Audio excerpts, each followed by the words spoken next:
Ni iyihe nyamaswa ya mbere ishakishwa na ba rushimusi kurusha izindi zose ku isi? Ni iyihe nyamaswa isumbwa n'ururimi rwayo?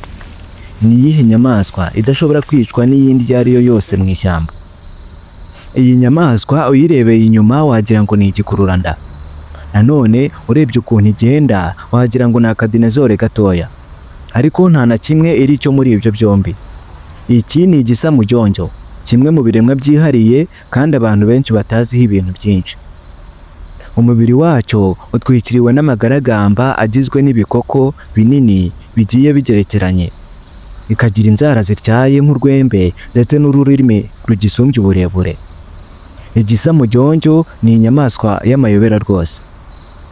Nubwo umubiri wacyo gikingira nk'igikote cy'ibyuma, ntibibuza ko igisamujonjo ariyo nyamaswa ya mbere ishimutwa igacuruzwa mu buryo bunyuranyije n'amategeko kurusha izindi zose.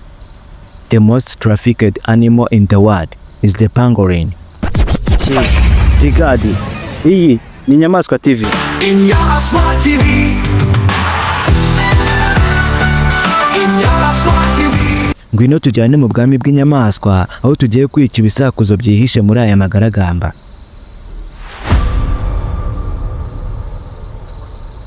Ukibona pangolin wagira ngo ni kimwe mu bisimba bya kera byacitse cyagarutse.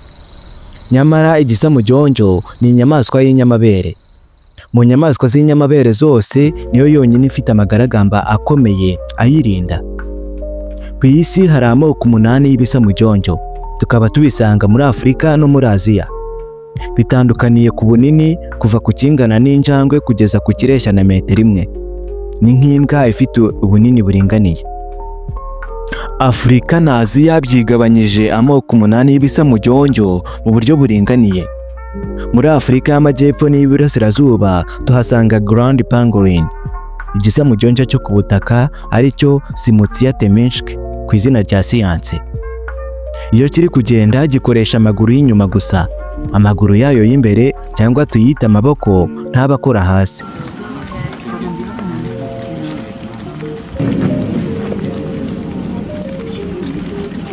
Ikindi gisamujonjo dusanga muri Afurika yo hagati n'Iburengerazuba ni Tree Pangolin, igisamujonjo cyurira ibiti. Izina rya siyanse ni Phatagenus trisipicus. Kizi kurira cyane kandi kikaba gishobora gukoresha umurizo wacyo gifata ibintu nk'igikoresha akaboko.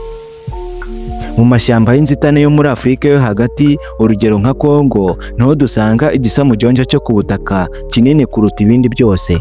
Ari nayo mpamvu mu Cyongereza cyitwa Giant Ground Pangolin. Izina rya siyanse ni Simutia gigantea. Igisamujonjo cya kane dusanga muri Afurika ni Long-tailed Pangolin. Izina ryo muri siyanse ni Phatagenus tetradathyra. Tugisanga mu mashyamba y'inzitane yo muri Afurika yo hagati n'Iburengerazuba.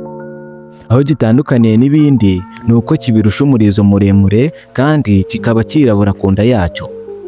Kikundira kurira ibiti. Nizere ko wumvise ko muri Afurika dufite amoko 2 y'ibisamujonjo byo ku butaka, ari byo Simutia teminshki na Simutia gigantea. Nanone dufite amoko 2 y'ibisamujonjo byo mu biti, ari byo Phatagenus trisipicus na Phatagenus tetradathyra. Simutia 2 na Phatagenus 2, byose bikaba 4. Mu Rwanda haba amoko 2 y'ibisamujonjo, ariyo Giant Ground Pangolin, ni ukuvuga Simutia gigantea, na Ground Pangolin aricyo Simutia teminshki. Ushobora kubisanga cyane cyane muri pariki y'igihugu y'Akagera, ariko amahirwe yo kukibona ni make cyane ariko. Gusa mu gihugu cya Uganda hari ikigo gishyirwamo ibisamujonjo byarokowe mbere yo kubisubiza mu gasozi. Aho niho wajya ukaba wizeye kuri bukibone. Dukomereje muri Aziya, aho dusanga igisamujonjo cyo mu Buhinde. Izina ryacyo muri siyanse ni Manis crassicodata. Ntitugisanga mu Buhinde gusa, ahubwo no mu bihugu nka Pakistan, Sri Lanka, Bhutan na Nepal ushobora kukihabona. Amagaragamba yacyo aba akomeye cyane. Gikunda kugenda ku butaka nubwo kizi no kurira. Muri Aziya kandi tuhasanga igisamujonjo cy'igishinwa, nako igisamujonjo cyo mu Bushinwa, Chinese pangolin, Manis pentadactyla. Mu rurimi rw'igishinwa ni Chuan Chan Jia. Ubu bwoko kandi tubusanga muri Nepal no mu majyaruguru y'Ubuhinde. Ariko ba rushimusi b'Abashinwa babigeze ku buce babihiga bakabigurisha ngo bibonere amafaranga. Ubwoko bwa gatatu bw'ibisamujonjo dusanga muri Aziya ni Sunda pangolins, zikaba zikomoka muri Indonesia na Thailand. Ikibabaje akaba ari uko zo zibasirwa na ba rushimusi kurusha izindi zose. Zina rya siyanse rikaba Manis javanica. Ubwoko bwa munani mu bisamujonjo byose bukaba ubwa kane muri Aziya, tubusanga mu gihugu cya Philippines honyine, Philippines pangolin, Manis kuliacnoensis muri siyanse. Icyo gitandukaniyeho n'ibindi ni uko ari cyo gitoya muri byose kandi kikaba kidapfa kugaragara. Ibisamujonjo byo muri Aziya byose uko ari 4 bihuriye ku izina rya siyanse Manis. Manis crasscaudata, Manis javanica, Manis kuliacnoensis na Manis pentadactyla. Iyi nyamaswa yirwana hite. Iyo igisamujonjo gisumbirijwe ntikijya mu byo kurwana, kwiruka cyangwa kwihisha.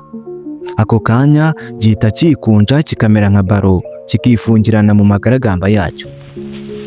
Ndetse n'intare ubwayo nta kindi ibasha gukora uretse guhindukiza uwo mwiburungushire, ikawuruma, ikawuterura, ikawutereka, ikagerageza kugeza byanze.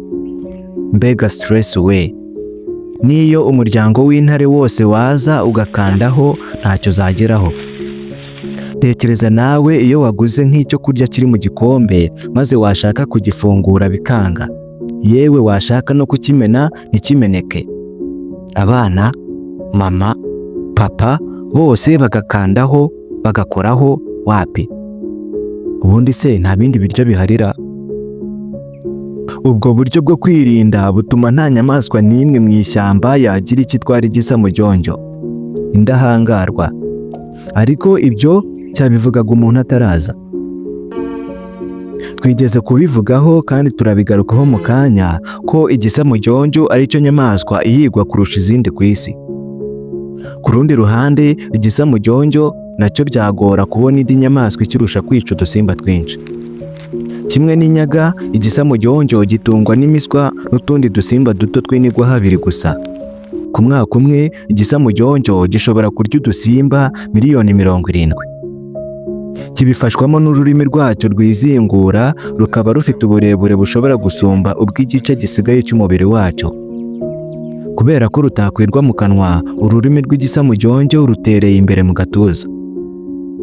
Amacandwe yacyo aramatira bikabije ku buryo mu masegonda make kiba gifasha amagana n'amagana y'udusimba. Kubera ko igisamujonjo nta menyo kigira, cyohereza utwo dusimba mu gifu cyacyo gifite imbaraga nyinshi, ubundi kikirwariza mu gusya. Mu gace kazengerejwe n'imiswa sibo barota igisamujonjo kihahingutse. Kirayimiraza hafi kuyimara nubwo nta menyo kigira. Inshuro nyinshi igisamujonjo gikora mu ijoro kandi kikagenda ari kimwe.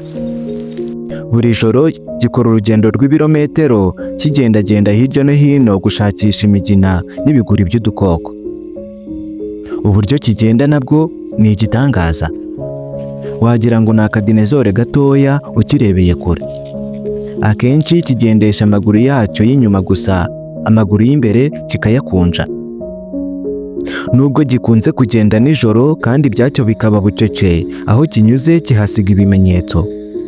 Ushobora kubona ahantu cyashwaratuje amajanja yacyo atandukanye n'ay'izindi nyamaswa, cyangwa ukareba ahantu cyakandagiye ugahita ubona ko muri iryo joro igisamujonjo cyagabye igitero muri ako gace. Wowe ukurikiye Inyamaswa TV, sinakwizeza ko uzigera uhura nacyo mu gasozi. Ni inyamaswa y'imboneka rimwe ku buryo kuyica iryera ari nko kwesa umunyana. Niyo mpamvu gusaba nkwinginga ko wakora subscribe kuri Inyamaswa TV kugira ngo nkomeze kukwereka no kugusobanurira ibyo utazigera ubona ahandi. Reka tugaruke kuri ya ntare yacu yageragezaga gupfundura igisamujonjo cyikunjakunje nka rya pfundo ry'amayobera rya Goliath. Intare iragerageza kugeza biyiyobeye ikavuga iti ninyagasamburira remasha ubundi ikigendera. Mu zindi nyamaswa nkeya zendereza igisamujonjo harimo impyisi n'ingwe, ariko zose zihura n'ihurizo rimwe: kugifungura ntibishoboka kereka cyo kibyishakiye. Ingabo igikingira nta yindi, amagaragamba yacyo arakomeye cyane ku buryo nta mikaka y'inyamaswa n'imwe ishobora kuyacengeramo.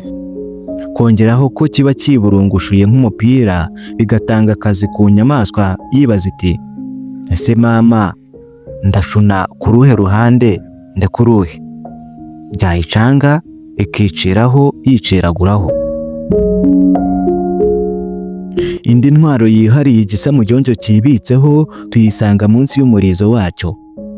Iyo kibonye inyamaswa igihiga ikigezeho bitunguranye itagihaye umwanya wo kwizingazinga, kirekura umusozi unuka nk'uw'agasamunyiga, maze intare, ingwe ndetse n'impyisi bikavuga biti ibi byaba ari ugukunda inyama bikabije, zikikubura da. Mu ishyamba igisamujonjo ntigihangarwa, ariko hanze y'ishyamba haturuka umwanzi utacyorohereza akazi na gato. Umwanzi w'umunyamayeri ku buryo yiteguye gusimbuka inzitizi iyo ari yo yose wamutega: umuntu. Uko igisamujonjo cyakwirwanaho kose ntibikibuza kwisanga ku isoko rya magendu, aricyo nyamaswa ya mbere igurishwa kurusha izindi zose ku isi, cyaba ari kizima, umurambo wacyo cyangwa ibice by'umubiri wacyo. Kuki gishakishwa bigezaho? Impamvu zishingiye ku binyoma bikivugwaho. Mu bihugu bimwe na bimwe hari abantu bishyizemo ko amagaragamba y'ibisamujonjo afite ubushobozi budasanzwe bwo gukiza indwara. Hakaba rero n'abarya inyama zacyo kubera ko bigaragaza ko bagashize. N'ubusanzwe tuzi ko akanyama ari imboneka rimwe. Ngaho tekereza rero kugeza ku kigero cyo kwitereka inyama y'inyamaswa ubwayo y'imboneka rimwe. Iyi ni indi mpamvu ituma kugeza ikiro kimwe cy'inyama z'igisamujonjo ku isahani yawe byagusaba kuba ufite amadolari hagati ya 200 na 600, ni ukuvuga amanyarwanda hagati y'ibihumbi 280 n'ibihumbi 840. Kandi ukaba witeguye ko wowe n'uwakugurishije izo nyama ushobora gufatwa mu gafungwa imyaka itoroshye kwihanganira. Hakiyongeraho n'ihazabu y'amafaranga atari makeya kuko amategeko y'ibihugu hafi ya byose atabyemera.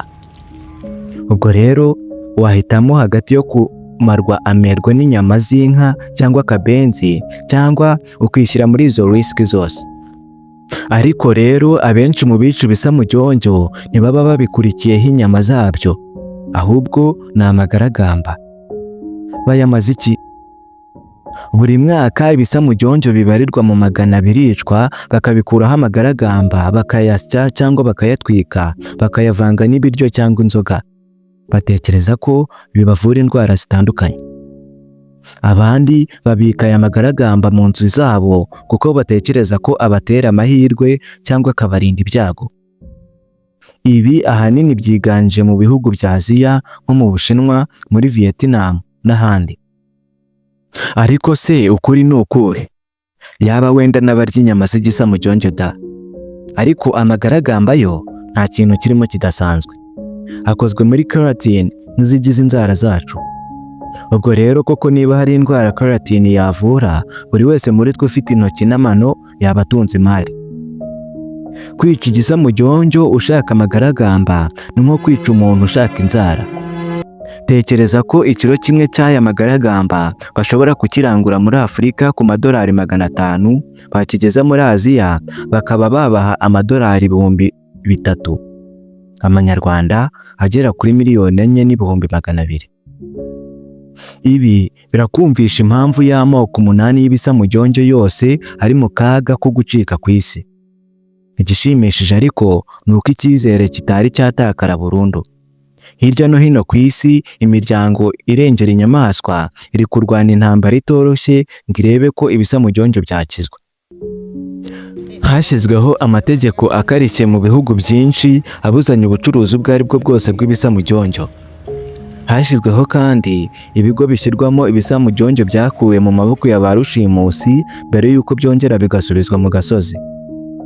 Nanone kandi hashyizweho gahunda zo guhugura abantu kunyomoza ibyo bavuga ku bushobozi bw'ibisamuryonjo hamwe no gukangurira za leta gushyiraho ingamba zisumbuye zo kubirinda. Uko abantu barushaho kumenya byinshi ku bisamuryonjo niko bumva nabo bagira icyo bakora ngo babirinde.